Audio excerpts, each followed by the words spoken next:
হয়েছে? আচ্ছা, সংবিধানের 123-2 অনুচ্ছেদ অনুসারে 90 দিনের মধ্যে রাষ্ট্রপতির পদত্যাগে 90 দিনের মধ্যে নতুন রাষ্ট্রপতি নির্বাচন করতে হবে।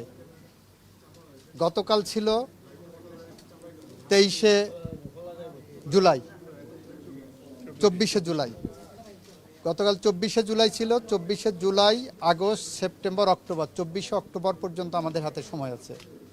সুতরাং বিশেষ অধিবেশন ডাকার মতো কোনো পরিস্থিতি এখন তৈরি হয়নি।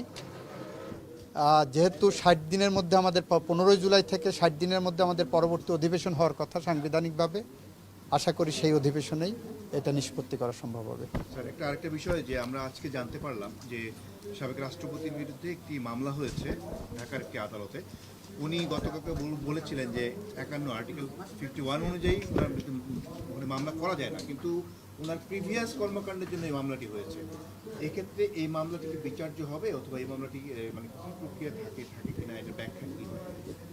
আইন যখন ব্যাখ্যার প্রয়োজন আসবে তখন ব্যাখ্যা দেওয়া যাবে। আচ্ছা sir, this is too early to make any comment. উনি যেহেতু ওই সরকারের সময় ছিলেন এবং সেই সময় যদি আপনারা যেটা বলছেন বা বিভিন্ন অভিযোগ, জুলাই আগস্ট আন্দোলন হয়েছে, মানুষ মারা গেছে, সেই সব ঘটনার জন্য কি ওনাকে কি না, রাষ্ট্রপতিকে এখানে প্রোটেকশন দেওয়া আছে, এটাতে রাষ্ট্রপতি প্রোটেক্টেড। তার রাষ্ট্রপতি দায়িত্ব নেওয়ার আগে যে অভিযোগগুলো আছে সেটা দেখা, আমরা যাচাই বাছাই করে দেখব, সময় হলে দেখব।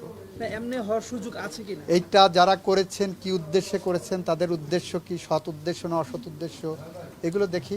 এই রাষ্ট্রপতির কথা বলছি না আর কি, এই যে কোনো রাষ্ট্রপতি দায়িত্ব নেওয়ার আরেকটু আগে ভালো করে দেখব। এখন কেন এই প্রশ্ন করছেন? আগে করলে ভালো করতেন। স্যার, সবশেষ প্রশ্ন হচ্ছে কে হচ্ছেন দেশের পরবর্তী রাষ্ট্রপতি? সময় বলে দেবে। ধন্যবাদ। আসসালামু আলাইকুম।